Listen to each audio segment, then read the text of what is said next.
nos ministra de acuerdo a la necesidad que tenemos de manera bien personal.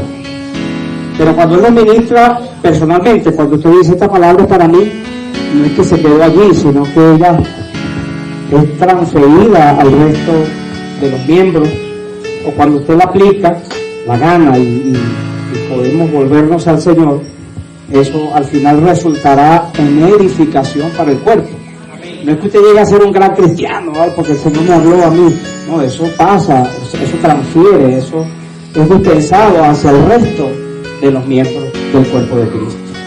Y el cuerpo entonces va desarrollando una medida, va desarrollando una estatura, así como lo muestra Efesios capítulo 4, hasta que todos lleguemos, hasta que todos alcancemos. Y una vez que el cuerpo se desarrolla, ¿no?, por el ejercicio de nuestro espíritu, por el perdón, el amor entre nosotros, el sostenernos, el cuerpo se fortalece y es capaz entonces el cuerpo de soportar la armadura que está en Efesios capítulo 6, una armadura que es para un cuerpo, no es para un individuo, ni siquiera para un miembro, es para el cuerpo. Una armadura que definitivamente, cuando vemos allí los componentes, nos imaginamos en ese sentido que es pesada. Cuando a David se le dio la armadura de Saúl, le dijo, no, yo no puedo andar con esto. Definitivamente no tenía la medida de la estatura de Saúl y por lo tanto él no podía andar con ella. El cuerpo de Cristo, que somos todos nosotros, se desarrolla para obtener esa fuerza y para poder entonces hacerle frente al enemigo. Amén, amados. Quería entonces compartir esta breve introducción con ustedes. Sabemos que estamos en primera y segunda de Tesalonicenses. Definitivamente cartas muy breves, pero con un rico contenido. Una iglesia modelo para nosotros. Todas las cartas, la verdad, las cartas, las epístolas escritas por Pablo, por Pedro, por Juan, por todos ellos, tienen definitivamente mucho que extraer, mucho que ganar. Cada vez que entramos en una de ellas de manera particular, nos da la impresión que fueran especiales, ¿no? Primera y segunda de Tesalonicenses, cartas muy breves, de capítulos muy cortos. El tiempo que estuvo Pablo en Tesalónica se desconoce con precisión.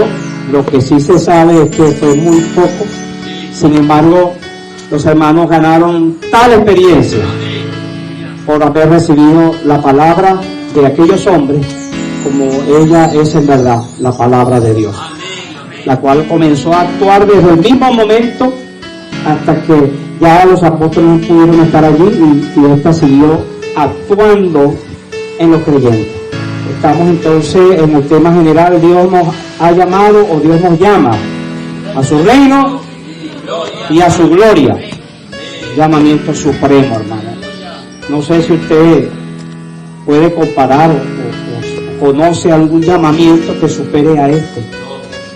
Ustedes lo pueden llamar del cuarto para la cocina, para que cene, para que almuerce. Y un buen llamado, ¿no es cierto? Lo pueden invitar a que tome un café, a que comparta. Lo pueden inclusive convocar a una reunión o a una empresa para un impuesto. Pero este llamamiento definitivamente no tiene comparación. Primero, es Dios quien nos llama. Y no nos está llamando a cualquier cosa. Nos está llamando a su reino y a su gloria. Entonces, ya entramos en el tercer tomo, ¿no? Y el tema de este tomo es la vacuna divina contra el virus de la iniquidad. Amén. Alabado sea el Señor. Y el tema específico de esta semana, para que seamos tenidos por dignos de este llamamiento. ¿Cuántos quieren ser tenidos por dignos de este llamamiento? Alabado sea el Señor. Bueno, nuestra actitud para ser tenidos por dignos de este llamamiento debe cambiar, y yo creo que lo que vamos a compartir en esta mañana vamos a ser ayudados un poco más. Amén. En segunda de Tesalonicenses capítulo 1, versículo 1, Pablo, Silvano y Timoteo, a la iglesia de los tesalonicenses en Dios nuestro Padre y en el Señor Jesucristo.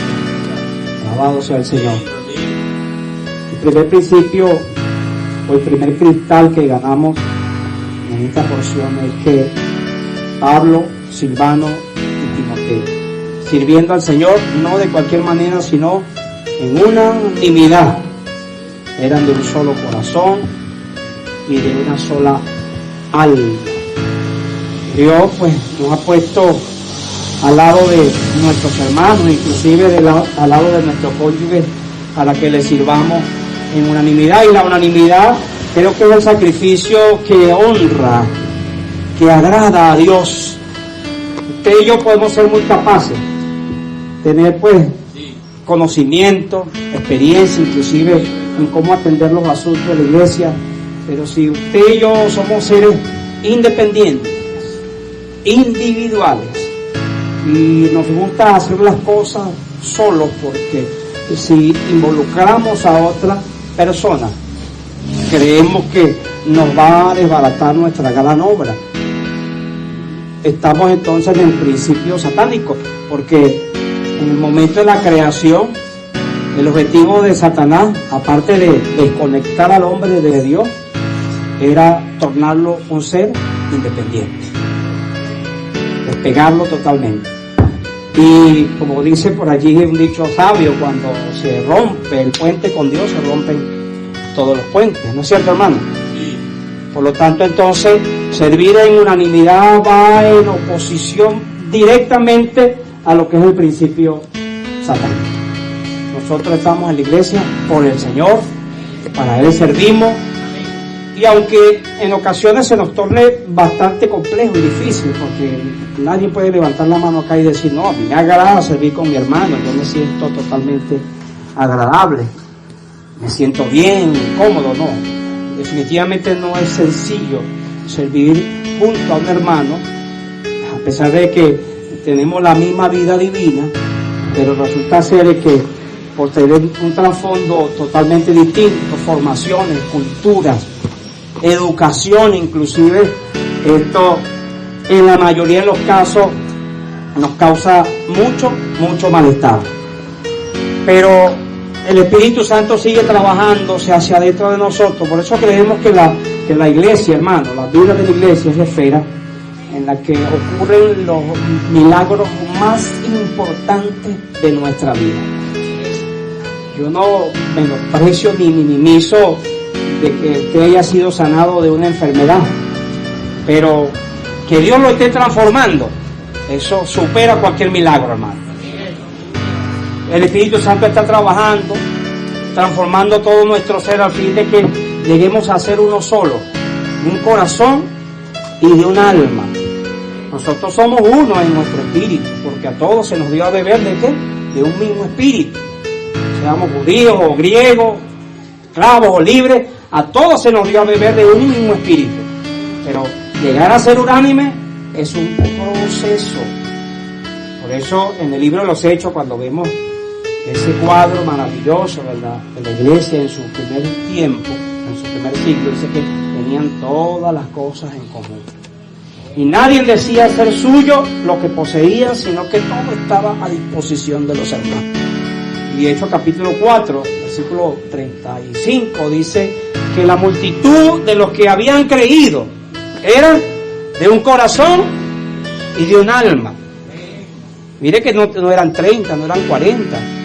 Si sacamos una cuenta rapidito allí, eran 120 los que estaban en el día de Pentecostés, más 3.000 después que se convirtieron en el discurso de Pedro, más 5.000 más adelante que creyeron sin juntar a los niños y a las mujeres. Total que allí habían 8.120 personas. La multitud de los que habían creído eran de un corazón y de un alma. ¿No es cierto, hermano? Nos cuesta a veces ponernos de acuerdo con el cónyuge, nuestra esposa. 8.000. Y la Biblia no es exagerada al decir, y la multitud de los que habían creído eran de un corazón y de un alma. ¿O cree usted que el Espíritu Santo dijo, pongan allí para alegrarlo, para que crean? No, la multitud definitivamente que habían creído llegaron a ser de un corazón y de un alma. Alabado sea el Señor. Pablo, Silvano y Timoteo. Ojalá que estos nombres, porque esta experiencia que ganaron nuestros hermanos al servir a la iglesia de los tesalonicenses o en Tesalónica llegue a ser la nuestra. Jorge, Oscar, Luis, Alfredo Mendoza, amén, todos los hermanos, juntos, unánimes, sirviendo al Señor. Y esto era el resultado de estar conectados a la fuente, hermano. Estos hombres, Pablo, Silvano y Timoteo, estaban conectados a la fuente. Alabado sea el Señor. Y esto fue lo que los hermanos en Tesalónica, a pesar de haber vivido durante muchos años, mucho tiempo, en la tragedia de la desconexión, porque el mundo sufrió un gran apagón, hermano, ¿no creen ustedes? Nosotros aquí en nuestro país hemos tenido experiencias similares, cuando aquel año hubo el apagón que nos dejó a tientas a la mayoría de nosotros y causó mucho malestar. ¿No es cierto, hermano? El mundo estaba sumergido en las tinieblas y los hombres eran empujados por la corriente de este mundo. Entre eso estábamos nosotros, lo mismo que los demás, ¿no es cierto, hermano? Y las personas en Tesalónica tenían una cultura, como ya ustedes de seguro lo han visto, bastante arraigada no a la tradición, sino a la inmoralidad. Estaban definitivamente bien desconectados, estaban sumergidos en tinieblas, muertos en sus delitos y en sus pecados. Pero al ver a Pablo, a Silvano y a Timoteo, que también eran hombres, porque los de Tesalónica tenían un ídolo para cada necesidad, sin embargo en ellos no veían ejemplos positivos, exigencias, ataduras, esclavitud. Pero al ver a un Pablo, al ver a un Silvano, al ver a un Timoteo, hombres, no como los dioses que tenían ellos en sus imaginaciones, superiores a cualquier cosa, capaces de darle la mejor cosecha o de proveerle las riquezas que exigían, o una gran familia. Ellos, al ver a Pablo, a Silvano y Timoteo, dijeron: no, definitivamente este evangelio supera la filosofía y todos los discursos griegos de gente preparada, estudiada, que nosotros hemos oído, porque las palabras de Pablo y de Silvano y Timoteo iban acompañadas de ¿qué? De una conducta, de un vivir, de un andar. Yo creo que dos elementos importantes que marcan la vida de los santos en Tesalónica. El primero es que ellos recibieron la palabra de los apóstoles, no como palabra de hombres, sino como ella es en verdad la palabra de Dios. Recibieron la palabra de Dios. El otro elemento es que Pablo, o estos hombres, Pablo, Silvano y Timoteo, fueron definitivamente un modelo para los hermanos. Eso lo podemos ver en Primera de Tesalonicenses, capítulo 1, versículo 5, hermano. ¿Qué les parece si lo leemos? Dice: pues nuestro evangelio no llegó a vosotros en palabras solamente, sino también en poder, en el Espíritu Santo y en plena certidumbre, como bien sabéis cuál fuimos entre vosotros por amor de vosotros. Y vosotros viniste a ser imitadores de nosotros y del Señor, recibiendo la palabra en medio de gran tribulación, con gozo del Espíritu Santo. De tal manera, versículo 7, que habéis sido ejemplo a todos los de Macedonia y de Acaya que han creído, porque partiendo de vosotros ha sido divulgada la palabra del Señor, no solo en Macedonia y Acaya, sino que también en todo lugar vuestra fe en Dios se ha extendido, de modo que nosotros no tenemos necesidad de hablar nada. Pasemos por favor al capítulo 2, desde el versículo 3. Dice: porque nuestra exhortación no procedió de error ni de impureza, ni fue por engaño, sino que según fuimos aprobados por Dios para que se nos confiase el evangelio, así hablamos, no para agradar a los hombres, sino a Dios que prueba nuestros corazones. ¿Quién se identifica con estas palabras? porque nunca usamos palabras lisonjeras, como sabéis, ni encubrimos avaricia. Dios es testigo. ¿Quién se identifica con estas palabras? Ni buscamos gloria de los hombres, ni de vosotros, ni de otros, aunque podíamos seros cargas como apóstoles de Cristo. Antes fuimos tiernos entre vosotros, como la nodriza que cuida con ternura a sus propios hijos. Tan grande es nuestro afecto por vosotros, que hubiéramos querido entregaros no solo el Evangelio de Dios, sino también nuestras propias vidas, porque habéis llegado a serlo muy queridos. Porque os acordáis, hermanos, de nuestro trabajo y fatiga, como trabajando de noche y de día, para no ser gravoso a ninguno de vosotros, os predicamos el Evangelio de Dios. Vosotros sois testigos, y Dios también, de cuán santa, justa e irreprensiblemente nos comportamos con vosotros los creyentes. Esta palabra definitivamente nos revela, nos desvenda la calidad de la persona, del carácter de aquellos que fueron aprobados por Dios para que les anunciasen el Evangelio. Vea, hermano, entonces nuestras palabras tienen que ir definitivamente acompañadas ¿con qué? Con nuestro vivir. No separemos, ni siquiera lo intentemos, hermano, porque al final todas las cosas serán puestas en evidencia. Todo lo que usted fabricó, todo lo que yo he fabricado durante años, una imagen delante de ustedes, en cualquier momento se va a caer. Por lo tanto, hermano, hoy debemos abrir nuestro corazón al Señor. Yo creo que este tiempo ha sido crucial. ¿Sabe qué ha sido puesta a prueba en este tiempo? Nuestra comunión con el Señor y nuestra relación familiar, porque tuvimos que quedarnos en casa. Entendimos que la realidad de la iglesia está en la casa, porque aquí todos somos santos. Acá nuestra hermana Mari Carmen, ¿verdad?, es incapaz de regañar al hermano, y el hermano tampoco. Pero en casa, un ejemplo, ¿verdad, hermano? Aquí, pero ¿sabes dónde somos nosotros reales? En la casa, hermano. Porque ahí tenemos nosotros derecho a levantar nuestra voz, tenemos derecho a exigir, tenemos derecho a ordenar, y bueno, allí entonces nuestro ser natural está libre. Durante todo este tiempo, entonces, nuestra comunión con Dios ha sido sometida a prueba, y nuestra relación familiar debió haber profundizado. Y entender que nuestra familia o nuestra casa es la realidad de la vida de la iglesia, hermano. Hermano, mire, podrán quitarnos todo, y damos gracias al Señor por la vida de la iglesia. Damos gracias a Dios por la Biblia, por la palabra, por los mensajes, por los audios. Pero todo eso se nos puede quitar en cualquier momento. Pero ¿quién nos podrá separar del amor de Cristo? ¿Quién nos podrá quitar a Dios en nuestro espíritu? Ni siquiera Él. Aunque Él no lo quiere hacer, pero no lo puede hacer, porque Él se unió a nosotros. ¿No es cierto, hermano? Entonces, es tiempo de profundizar nuestra comunión con el Señor. Porque estuvimos algunos meses y bueno, ya hay cierta flexibilización, ya nos estamos reuniendo con las medidas, venimos a la reunión, y ya ahora el fin de semana hay una grabación de conferencia de jóvenes en Cesarea de Filipo, donde van a estar algunos 60, 70 hermanos. Ya se está abriendo la puerta para retomar nuestra vida normal de iglesia.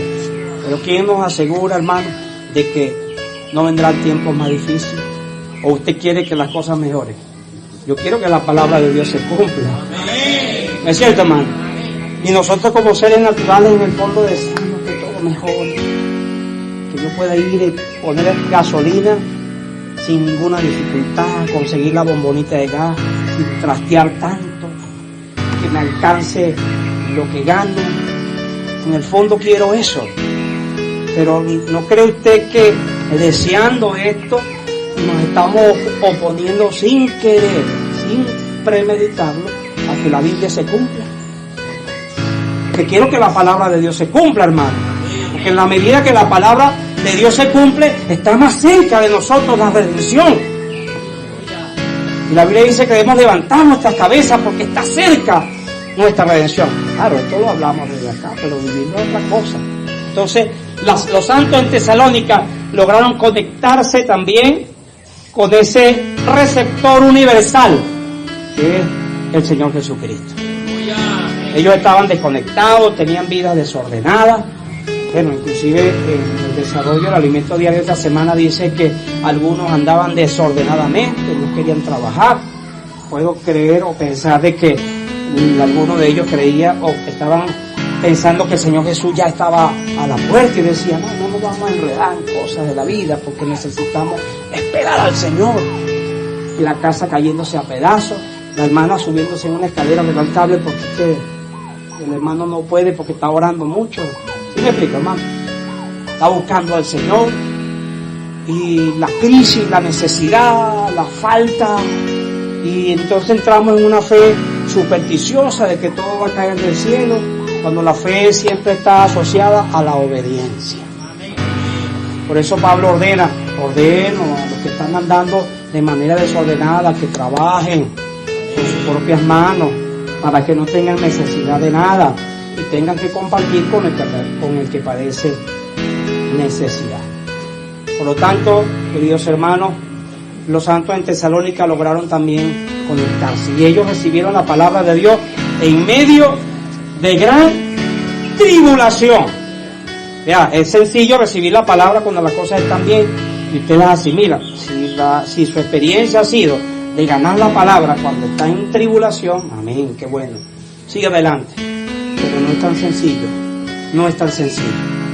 Otra cosa que los santos en Tesalónica entendieron fue a soportar con perseverancia las tribulaciones. ¿Y sabe qué es difícil, hermano? Entender que las cosas que nos ocurren, sean pequeñas, medianas o grandes, importantes, han sido preparadas por Dios. En la mayoría de las veces nosotros le atribuimos a las aflicciones, a las situaciones por las que pasamos, que son circunstanciales. Pero ahí está el justo juicio de Dios, para que seamos tenidos por dignos de este llamamiento.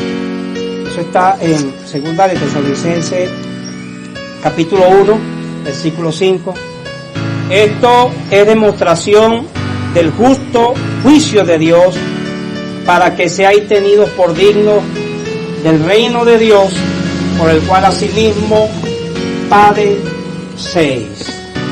El haber recibido, perdone que redunde tanto en esto, la palabra en medio de gran tribulación, con gran gozo en el Espíritu Santo, haber tenido modelos delante de ellos, haber estado dispuestos a renunciar a la idolatría, convertirse de los ídolos al Dios único y verdadero, le permitió a los santos en Tesalónica tener una estructura, hermano, una base en su vida de iglesia y que al final entonces repercutió en su vida familiar.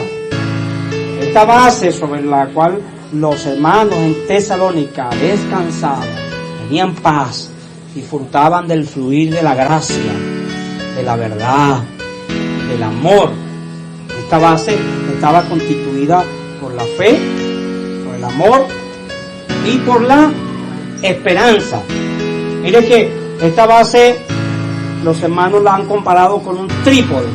Curiosamente, hermano, un trípode, aunque tenga 3 patas o 3 bases, es mucho más resistente que una mesa que tiene 4. Tiene 4 bases o 4 patas. Mire que si usted toma una mesa que tiene 4 patas, usted le quita una y ella todavía se mantiene. Inestable, pero se mantiene. Pero las bases en este trípode están colocadas de manera tan estratégica que es imposible que este se mantenga firme. Si usted retira alguna de estas bases, el trípode está así, estas dos es imposible. Físicamente, inclusive, el trípode tiene más resistencia que una misma mesa. Los que hemos trabajado en empresa hemos usado este tipo de herramientas, trípode donde se colocan herramientas, tubos, piezas metálicas, donde se puede trabajar sobre ella y el trípode se mantiene, sostiene todo lo que se coloque sobre él. Por lo tanto, entonces, cada base de ese trípode depende una de la otra. bueno, 1 Corintios capítulo 11 o capítulo 13 dice que si yo tuviese fe, de tal modo que trasladase los montes de un lugar a otro, y no tengo amor, yo soy un hombre de fe, pero no amo a mi hermano.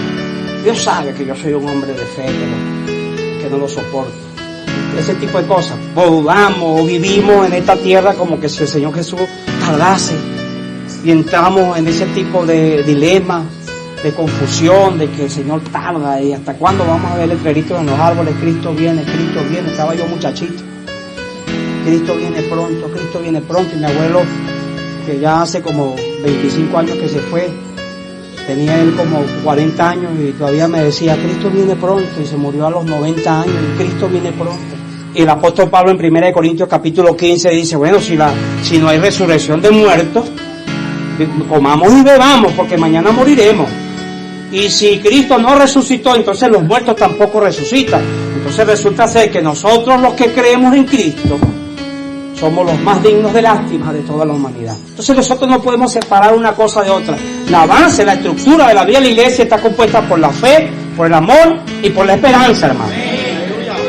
Tanto así que Pablo dedica un capítulo completo para hablarle a los santos en Corintios del amor. Y al final dice, y ahora permanecen la fe, el amor y la esperanza. Y el mayor de esto es el amor.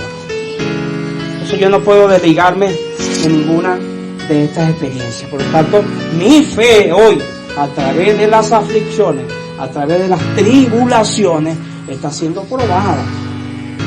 Mire que la fe objetiva habla de lo que es el objeto de nuestra fe. Dios es el objeto de nuestra fe. Cristo es el objeto de nuestra fe. La Biblia es el objeto de nuestra fe. La iglesia, los hermanos, creemos en ellos. Creemos en la iglesia. Creemos en la resurrección. Pero eso todavía sigue estando fuera de nosotros. No es nuestra experiencia. Porque si el tamaño del Dios en el que usted cree estuviera dentro de usted, hermano, usted fuera glorioso. Y Eclesiastés capítulo 3, versículo 11 dice que Dios puso eternidad en el corazón del hombre. Es decir, que todo lo que es Dios puede entrar en él. Puede dispensarse hacia adentro de él. De la fe objetiva es el contenido de la economía neotestamentaria. Es el fundamento del plan de Dios. Pero esta tiene que ser dispensada hacia adentro de nosotros. ¿No es cierto, hermano? ¿Y cuál es el transporte? ¿Cuál es el vehículo? ¿Cuál es el medio? La palabra, hermano. Hermano, hicieron un diagrama allí, ¿verdad? Donde aparece un camioncito. La palabra que nos dispensa, que va pasando la fe, todo el contenido de la fe objetiva la va pasando a nuestra fe subjetiva. Y vamos enriqueciendo nuestra fe. Nuestra fe va creciendo, Efesios capítulo 1, versículo 13. En él también vosotros, habiendo oído la palabra de verdad, el evangelio de vuestra salvación, y habiendo creído en él, fuiste sellado con el Espíritu Santo de la promesa. Vea, habiendo oído ¿qué? La palabra de verdad. ¿Cuál? El evangelio de vuestra salvación. ¿Y habiendo qué? Habiendo creído en él. Cuando los gálatas quisieron desviarse, pensando ellos que podían caer de la gracia, al volverse a las obras, Pablo les dijo, esto solo quiero saber de vosotros. ¿Recibiste el Espíritu por las obras de la ley o por el oír con fe? ¿Cuál fue el medio por el cual usted y yo recibimos el Espíritu? El oír con fe, hermanos. Esto es maravilloso. Miren que en Juan capítulo 5, versículo 24, yo creo que las personas que estaban allí oyeron estas palabras y nosotros cuando las oímos hoy quedaron perturbados al decir, el que cree en mí y cree al que me envió no irá a condenación, mas ha pasado de muerte a vida. ¿No ven que la puerta que se nos presenta allí del evangelio es extremadamente ancha? El camino es angosto, pero la salvación, hermano, la única condición para que usted y yo recibamos el Espíritu es oír y creer, hermano. Entonces el evangelio de Dios se revela por fe y para fe. La salvación en usted se inició por la fe y se desarrollará por la fe. Progresa, amén, hermano. Entonces, como la palabra es el vehículo, es el transporte, que nos dispensa, necesitamos amar la palabra. Si puedo, cada vez que nos comparte, bien sea por televisión o presencialmente, nos dice lo que nos salvará es la palabra. La palabra es la que nos salvará en este tiempo. Entonces, nuestros oídos en el pasado estuvieron atentos a la mentira de Satanás y fuimos desviados, pero hoy nuestros oídos se han vuelto a la palabra. Ya nuestro oído no oye pesadamente. Nuestro corazón se ha desgrosado, ¿no es cierto, hermano? Toda esa grasa de incredulidad, de miedo, de temores, de pecado ha sido tratada, y nuestro corazón ahora es sensible porque Él nos dio un corazón de carne, un corazón que siente, hermano. Pero por supuesto el oír la palabra, porque en Romanos dice, ¿será que no han oído? Han oído, pero no les aprovechó el haber oído. ¿Por qué? Porque no la oyeron con fe. Y fe no es un estado mental en que se vaya, hable hermano, que yo ahora estoy preparado para recibir la palabra con fe. No, hermano. Su fe está siendo trabajada, purificada a través de las situaciones, circunstancias a diario. Y eso es lo que le va a permitir a usted recibir la palabra. Por lo tanto, entonces, todo lo que le ocurre, todo lo que nos ocurre, entenderemos, comprenderemos que ha sido preparado soberanamente por el Señor. Nada será casualidad, nada será circunstancial. Aún las cosas que sean provocadas por nuestra rebeldía, nuestra desobediencia, diremos, Señor, usted me está tratando porque yo actué mal, porque yo procedí mal, porque yo traté con esta persona y mi intención era sacarle ventaja. Y le aparenté de que estaba queriendo ayudarlo, ¿no? Al final le estaba prestando algo porque creo que voy a necesitar de él otra vez. Y lo que yo le estoy prestando ahora, él me lo puede retribuir doble porque tiene la condición. Y usted sale corriendo, casi que se tropieza a buscar el pico, la pala o la herramienta. ¿No es cierto, hermano? Pero cuando llega el vecino que no tiene condiciones, usted dígale que no estoy. Ese tipo de actitudes, mi esposa usa mucho un término coloquial de su pueblo, dice que hay mucha gente habilidosa. No es que es hábil de trabajo, sino que son habilidosos. Entonces, por supuesto, cuando la palabra viene ministrada, el vehículo quiere dispensar la fe objetiva hacia nuestra fe subjetiva, se consigue con un corazón duro, donde la palabra rebota, vienen las aves y la comen, la devoran. Entonces, la fe viene por el oír, y por el oír la palabra de Dios. Aquel ejemplo que nuestro querido hermano Don siempre nos colocaba, la cámara. Ella enfoca el paisaje, una vez que se acciona el interruptor, el obturador de la cámara, sale una luz, recoge aquello que estaba ya bien lejos, lo trae y lo imprime en la cámara. Aquello que estaba fuera, que era objetivo, llegó a ser subjetivo en la cámara. Amén, hermano. Por lo tanto, acompañado a la palabra que está siendo ministrada es el ejercicio de nuestro espíritu.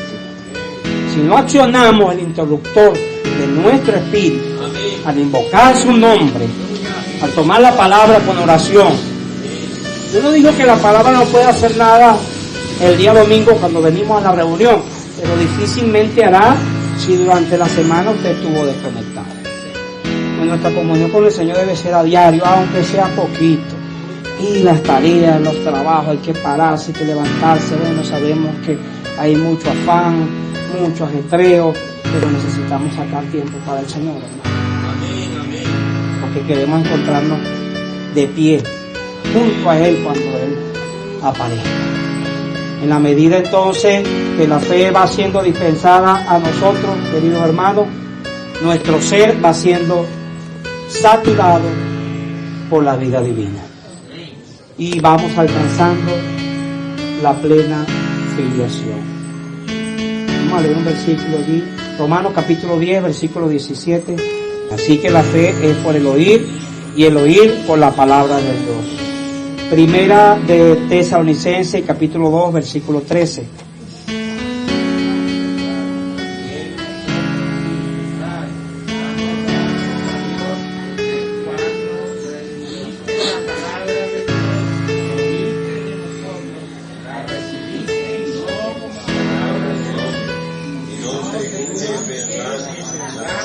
la palabra de Dios. La palabra de Dios actúa en nosotros en la medida que nosotros la recibamos como ella es en verdad, como la palabra de Dios. Leamos por favor Lucas capítulo 21 versículo 36. Velad pues en todo tiempo, orando que seáis tenidos por dignos de escapar de todas estas cosas que vendrán y de estar en pie delante del Hijo del Hombre. Amén. Y de estar en pie delante del Hijo del Hombre. Juan capítulo 16, hermano. Yo quería compartir un versículo con ustedes para ver si ganamos un poco de luz. Versículo 8.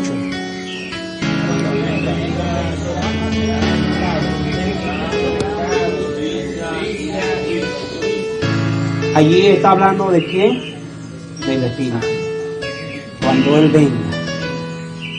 Él venga, convencerá al mundo de pecado, de justicia y de juicio. Él es quien nos convence, Él es quien nos convenció definitivamente, pues porque nosotros no creímos porque nosotros había cierta fe, porque el Señor Jesús es el autor y el consumador de nuestra fe. Él fue quien originó en nosotros la fe por la palabra del Evangelio que se nos ministró. Imaginémonos por un momento no solo lo que decíamos, el nivel de persona, de hombre que estaba delante de los tesalonicenses, sino también de la palabra que estaba siendo ministrada. Es lo mismo que ocurrió en aquel momento con el etíope, que él iba leyendo el libro del profeta Isaías, pero no entendía de quién hablaba el profeta, si de él o de otro. Y Felipe le ministró el Evangelio, habiendo sido traspuesto, y la reacción del etíope fue tan inmediata que no era que el etíope tenía mucha fe, sino que la ministración del Espíritu sobre este etíope le llevó a decir: ¿qué impide que yo sea bautizado? No era solo cumplir un mandamiento ritual, sino de la disposición de renunciar al mundo y de renunciar a todo lo que por años le ataba. Entonces el Espíritu Santo hoy nos convence, nos persuadió, ¿no es cierto, hermano? El Señor Jesús dijo: si yo no me fuere, entonces el Espíritu Santo no vendrá. Él les recordará todas las cosas, porque no hablará por su propia cuenta, sino que hablará de acuerdo a lo que oyó de mí. Él los dará a conocer, Él les consolará, les fortalecerá. Pero hay otro dato importante acá en el versículo, decimos que también nos convencerá de juicio. ¿Usted no se siente honrado por Dios, hermano, al estar siendo juzgado diariamente? Cuando amamos el juicio de Dios, Madame Guyon decía que ella besaba la mano que la azotaba, que la castigaba. Esa mano era la mano de Dios. Pablo entendió que el Evangelio que se le había confiado era seguido por una cantidad de tribulaciones. Por eso en su carta dice que él fue azotado, sufrió naufragio, estuvo en peligro de ladrones, en peligro de falsos hermanos. Esas eran sus credenciales. Pero al final, para que fuese tenido por digno del llamamiento de Dios. Porque si el Señor Jesús, siendo el Hijo de Dios, tuvo que someterse, pues de alguna manera, al juicio de Dios, porque el juicio de Dios fue sobre el Señor Jesús. Fue juzgado el Señor Jesús por nuestra causa. Todos nuestros pecados fueron cargados sobre Él, hermano, para que Él llegase a ser entonces autor de eterna salvación a todos los que le obedecen. Por lo tanto, en la medida que nosotros seamos juzgados, seremos un canal para otros, seremos cada vez más dignos de este llamamiento, pero el Espíritu nos hará entender, nos convencerá de que las cosas que nos ocurren a diario se deben a que Dios nos está juzgando. El juicio de Dios estaba sobre nosotros. 1 Pedro capítulo 4 versículo 17, hermano. Porque es tiempo de que el juicio comience por la casa de Dios. Y si primero comienza por nosotros, ¿cuál será el fin de aquellos que no obedecen el Evangelio de Dios.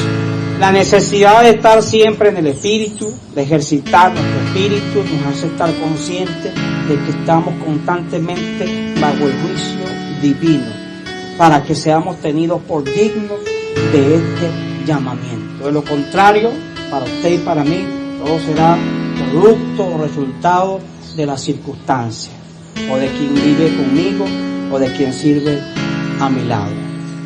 Los hombres han de ser juzgados no solo por sus acciones, sino también por las intenciones de su corazón y por sus palabras. Yo estoy seguro que todos, de manera general, los que estamos acá, hemos sido juzgados por Dios por nuestras acciones. Yo tengo una cantidad de experiencia, porque palabra fiel y digna de ser recibida por todos. Que Cristo Jesús vino al mundo para salvar a los pecadores, de los cuales yo soy el primero. A diario, hermano, a diario. Esto te pasa por esto. Esto te pasa por esto. Quise sacar ventaja en alguna cosa, y bueno, como la persona se dejó embaucar y seducir por mis palabras, yo procedí. Pero después Dios me dijo, venga, arreglemos cuenta. Y me complica la cosa, hermano, se me enreda el asunto. Lo que pude haber solucionado en una hora, se me convirtió en 2 días, en 3 días. Pero gracias al Señor por el Espíritu, ¿no es cierto, hermano? De que tenemos la vida divina, que aunque somos naturales todavía hay una luz ahí en lo recóndito que nos dice, es Dios juzgando, es Dios trabajando, que usted y yo somos la casa de Dios y que el juicio de Dios debe comenzar primero por acá, por su casa. Pero ¿qué tal sus intenciones? Porque nuestras acciones son visibles, quedan evidenciadas, son vistas por los hombres, pero las intenciones, no es que usted se va a tornar paranoico y se va a poner loco porque está pensando mal, o porque ve una mujer y la codició y aquel, Dios mío, no puede dormir. No, se trata de que usted abra su corazón al Señor. ¿Sabe quién va a reservar todos sus secretos? Dios. No puedo ir a mi esposo y decir, mi amor, ¿sabes que ahora vi una mujer y la miré y me llamó la atención? No puedo, la voy a decir. Lo que llaman por ahí los psicólogos un sincericidio. Pero a Dios sí le puedo decir eso. A Dios sí se lo puedo declarar abiertamente. Él va a reservarse eso para Él y me va a ayudar, Él me va a sacar de la crisis. Si tengo una atadura, un vicio. Mire, hermano, en cuanto dependa de nosotros, debemos estar en paz con todos los hombres. Hay cosas que se escaparán, amén. Señor, usted me juzgará, yo daré cuenta, Señor, pero sepa, Señor, que esto no me deja dormir tranquilo. Yo quiero ser libre de esta situación. Sálveme de esta situación, Señor, porque quiero presentarme delante de usted, santo y sin mancha, para usted, en medio de mis defectos, en medio de todos mis errores, en medio de todo lo feo y lo horrible que soy como ser natural. Yo quiero ser santo y sin mancha delante de usted, Señor. Dios lo va a despreciar, hermano.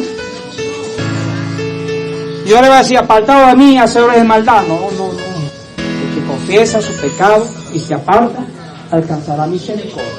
No le estorbará el pecado al hombre el día que se arrepintiera, hermano. Pero Dios no tendrá por inocente al culpable. Estamos bajo el juicio divino, hermano. Esto es maravilloso. Y ojalá que podamos comprenderlo y salgamos hoy de aquí diciendo, Señor, bueno, amén.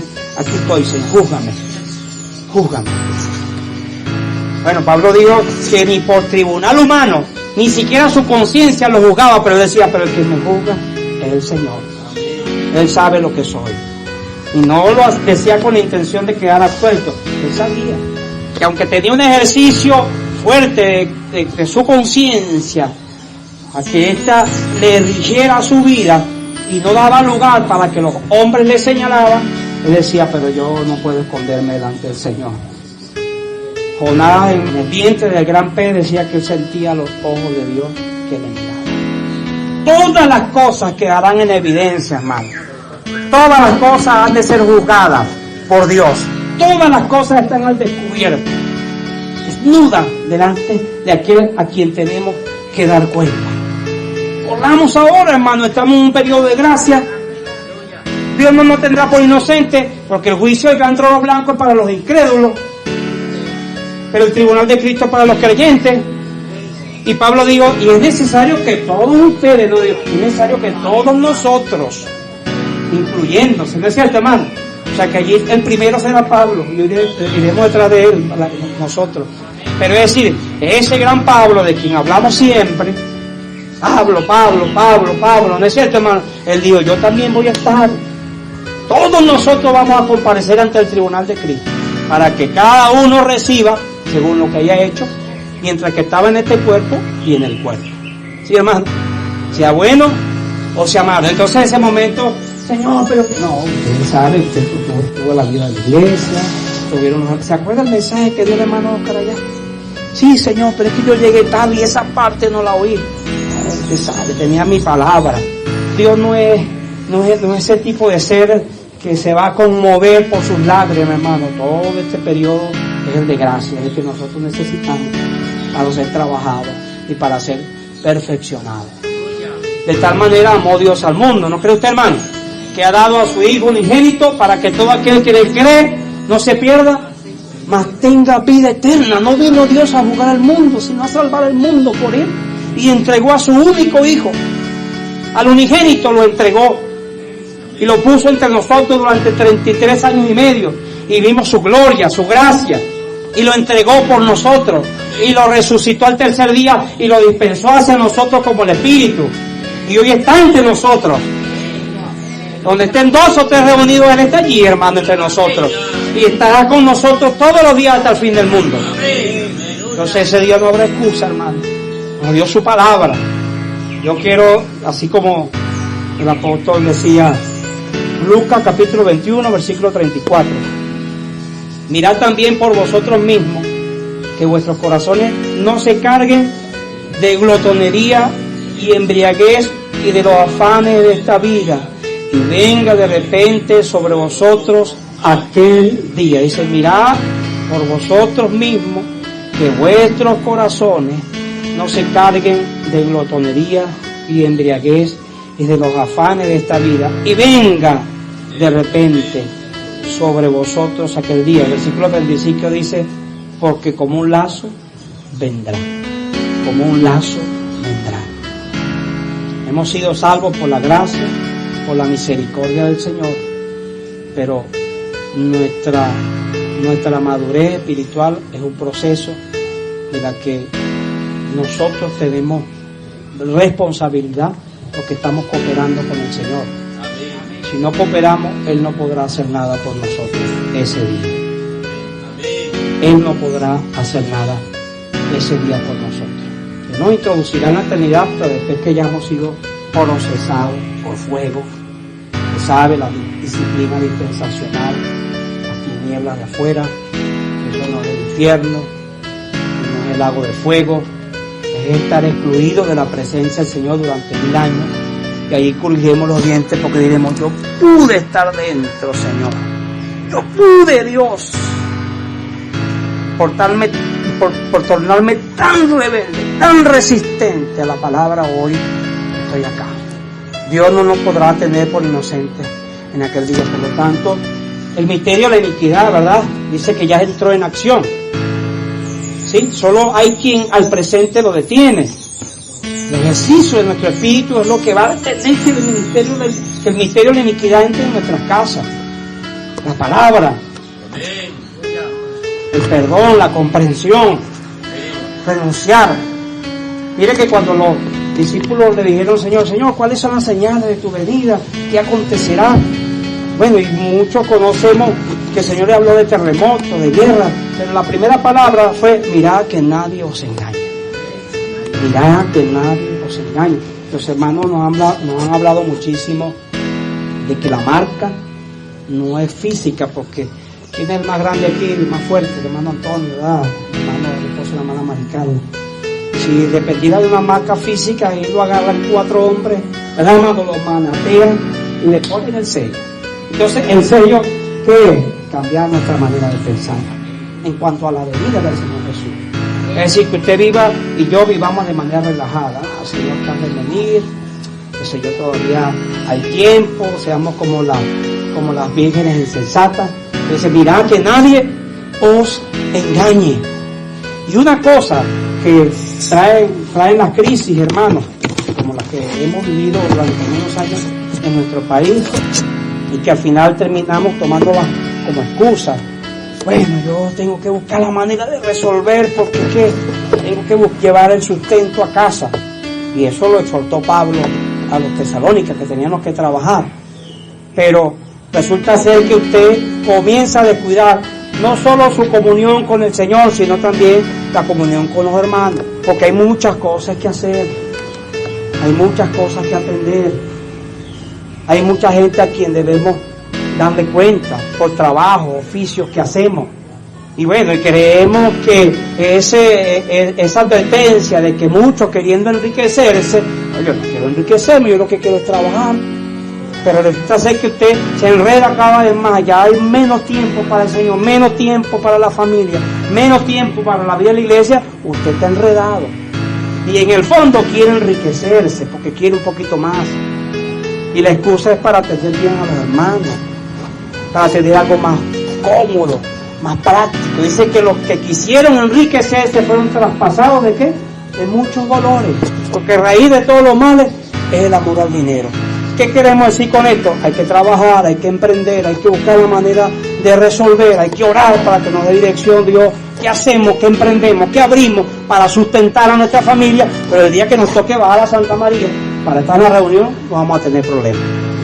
Si usted tiene la Santa María arriba y bueno, viene la conferencia, yo lo digo por Dios me guarde, pero mis hijas, ellas nunca me dijeron, papá, yo no voy a la reunión porque tengo mucho trabajo en la universidad. No, ellas se sacrificaban de madrugada y de noche para estar en la reunión del domingo.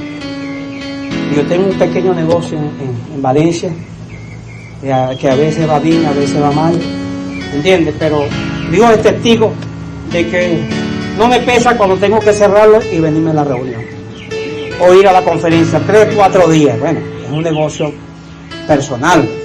Alguien que trabaja en empresas tiene sus limitaciones, pero el punto es la actitud de nuestro corazón.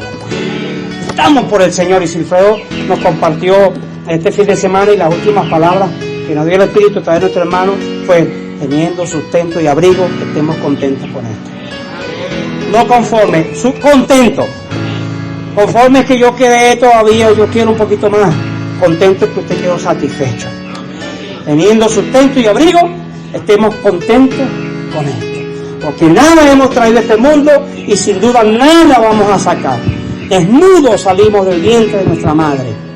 Del polvo venimos y a él volveremos, hermano. Dios cuidará de nosotros.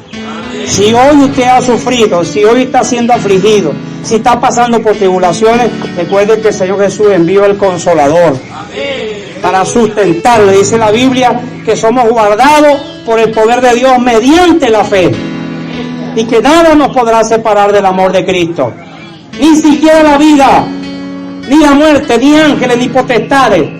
Antes bien, en medio de todas estas cosas, somos más que vencedores. Vale la pena, hermano, volvernos al Señor.